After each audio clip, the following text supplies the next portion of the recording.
Hey you guys, what's up, what's going on? So we're going to be doing part 2 of the Love and Hip Hop reunion. Masha girl, you be having all the freaking tea. She was like, the bun by Make Her Look Like a Ninja. She was referring to Tommy, of course. Lovely Mimi outfit was a little drill teamish. Word is that Mona fired Joseline. I wouldn't blame her because Joseline been smelling herself. Like, she think that she's a bag of, like, all that in a bag of chips, and it's not even that serious. Like, girl, we over you. We need new talent now. You know what I mean? And Mimi X was named Nico. Yeah. Why? His name was, like, on the tip of my tongue, but I ain't feel like Googling it, and my memory ain't the best. Y'all be helping me out, for real. All right, so let's go ahead and talk about this episode.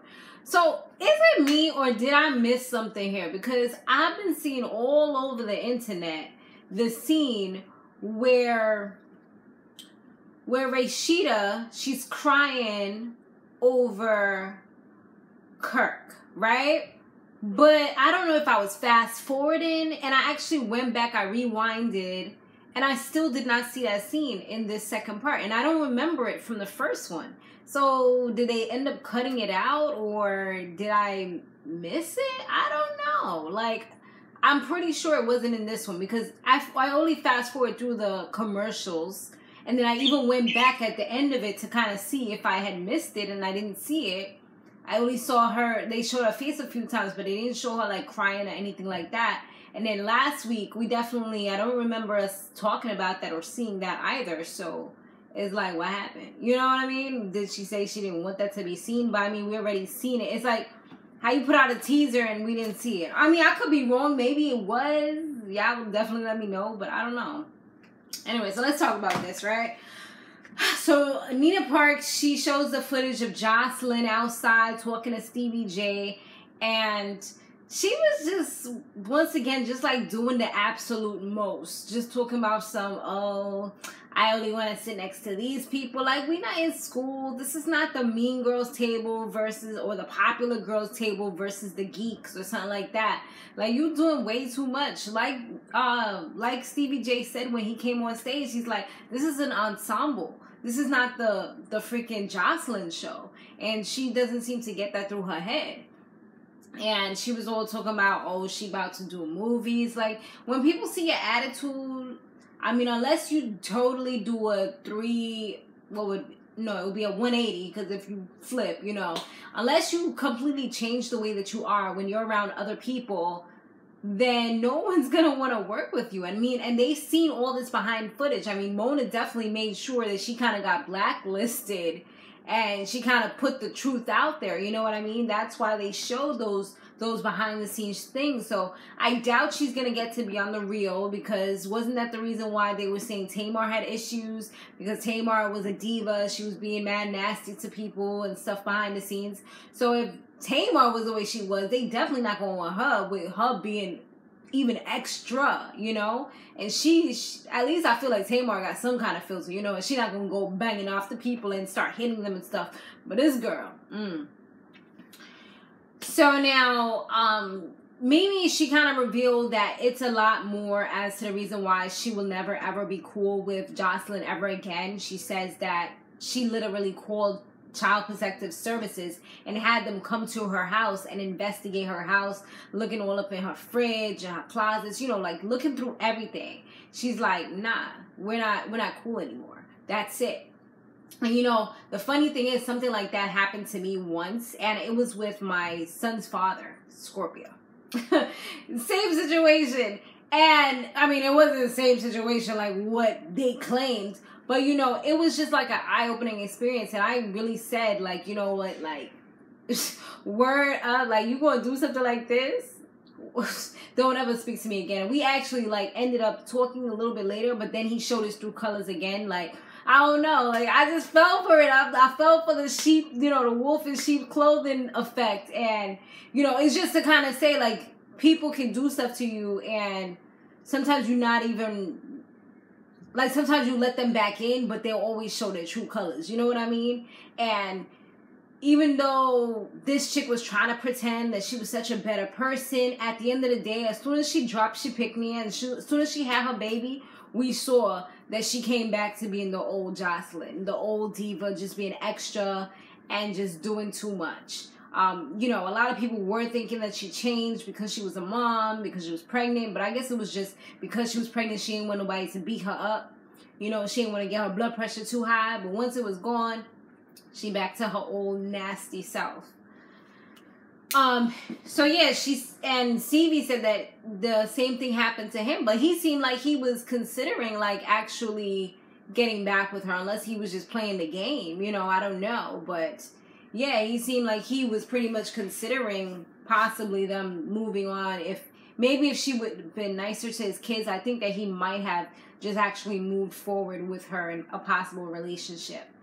And yeah, that's just pretty much the same thing like with me, like, you know, sometimes you feel like somebody has changed.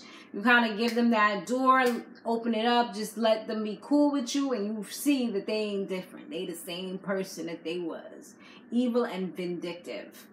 Estelita hit the stage, and Nena was like, it's funny because she showed like a clip of Estelita dancing at one point in the studio, and then they showed the same thing of Joseline doing the same kind of moves. So it was kind of funny to see, like, is this the new Joseline? You know, I think that's what they're trying to position it as, like, she's the new Joseline. But, of course, I don't think she's as bad as her. I think that, if anything, probably Cardi B would have been another comparison to Joseline, but she's on a whole different show, you know, a whole different franchise. And I don't even think she's going to be on there anymore. So yeah, that was kind of interesting to see, but I definitely think that's what they're doing with, they're gonna cause Joseline to really hate her even more. And then Mimi said, oh, I would love for her to be with him as opposed to Joseline, because, you know, I would definitely love for her to be Eva's stepmother. I was like, oh, well, I diggity dog, you done said it all, girl. We moved on to Lovely Mimi and Karlie Red. You know, they've had some little stuff going on. They're still going at it. Karlie tries to shade her and say that she's not a boss and that she doesn't even have her nail tech license. She's not certified. But it's funny because more people were more so on her side, on Lovely Mimi's side, as opposed to Karlie Red. They were just like, you know, at the end of the day, even if you don't have your certificate or whatever, we commend you for making that move, coming here and doing what you had to do, you know. I know Karlie was feeling a little salty after hearing those things. Who was it that said it? I think Jessica Dom said it, and also Melissa said it as well. Karlie said something about, I think Nena asked her, she was like, you know, you looked so comfortable on stage when you was in Jamaica, you know, whining and moving and stuff. She's like, you know, we come from the womb whining, of course. I'm just like, girl, I was making fun of you when I saw that. You looked horrible. Like, seriously? That was not whining. That was like some bootleg twerking. That did not look good. Like, I grew up whining. I mean, I might not be as good anymore because of the little stuff that be going on my legs and stuff, but girl, no. That was not it. I mean, no. Girl, no. They gassed your head up, so no. Anyway, so, Jessica Dime and Treasure, they had kind of got into it at one moment. I think Treasure said something about these Atlanta bitches be crazy, or they be doing too much, or they be hostile. And then she was looking, and Jessica Dime was like, who are you talking about? She was like, yeah, and I will beat you up again. I was like, damn. She was like, I'll beat you up every time I see you. And I was like, just be quiet, girl. You don't want your wig getting snatched off again like it got snatched off in Jamaica. Then you had to leave.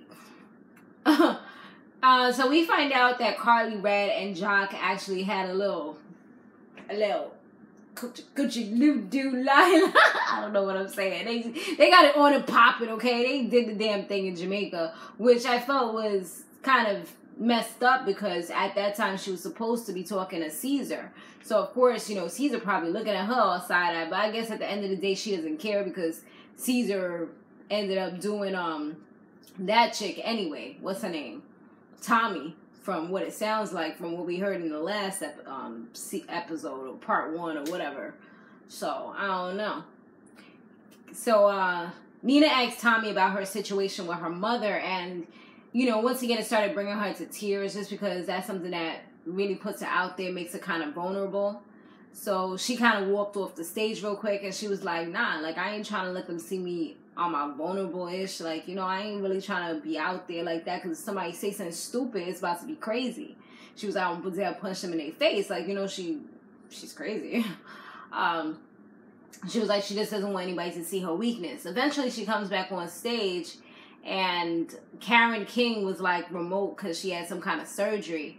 And she was just like, after Tommy came on and said what she had to say, she was just like, yo, she's a fraud. She's got everybody on that stage fooled. She was like, nah, it's not even like that. And, you know, Tommy started getting defensive. At first, she seemed like she was hurt, because she was like, yo, you an old head. Like, you not supposed to be talking to me like that. She was like, yo, I looked up to you. And then, I guess because Karen King kept on talking, she just kind of was like, yo, what it is? Like, what it do? She was like, this is my hood. Like, this is me right here. She's like, what you want to do? Like, you ain't gangster. You ain't about it. And I was just like, oh, my God. You talking to this old lady like that? Like, but then again, Karen King do kind of act like she young, you know, and she vibing and she ready to do whatever. Like, this lady just had surgery. You talking about you going to fight her? But then Karen was talking about she about to put her in jail if... Well, first she was saying, she said that Tommy, the day that they had that, or the time when they had that scene at Mama D's house, later on, Tommy texted her like, oh, I'm going to kill your dog, I'm going to chop him up, and I'm going to throw him on your grave, and then I'm going to piss on your grave, like, you know, really going in. I'm like, well, how diggity do? Maybe she was drunk. Maybe she was like, you know, it didn't really go too well. Maybe she was mad that she had brought her mama on initially, you know. And she was like, she's just fake. And she was like, she needs to apologize for that. And she also needs to just apologize, you know, and thank me for fixing her life, and also for bringing her on this show and changing her life. I was just like, She was like, normally I don't care about stuff like that, but she needs to. She was like, or she's going to go to jail. And I'm like, well, damn. That's like taking petty to the whole nother level. Like, how diggity, somebody going to go to jail if they don't thank you? Wow. You know, that's a lot. Just for a thank you. I mean, is it really that serious? And then she ends up saying, putting out all her government, and Tommy was just like, yes. She was like, yeah, you know where to come see me. You know where I'm at. She was like, Atasha C. Johnson, I think, or Jefferson, I think she said. Atasha C. Jefferson, come see me. They had to, like, take her off the stage. So, yeah, that was pretty much, I mean, the most highlighted parts. I thought it was going to be a little more litty than this. I mean, the way that they were showing some scenes, it seemed like it was going to be hot, but it was kind of like, I was just like, I waited a whole week to see this. Like, really? But yeah, that's pretty much the episode, guys. Kind of over it. Next, they're going to have Love and Hip Hop Hollywood. I'll be watching, but I'm definitely not going to, you know, review it or anything like that. I might talk about it either on Twitter or maybe on Snapchat or Instagram stories. So, you know, follow me. Samore's World with a Z. Follow me and see what I do. Because, yeah, that's probably how it's going to go. Alright, guys. Thanks for watching. Be sure to stay fabulous, live free, and soar limitless. I'll see you in the next one.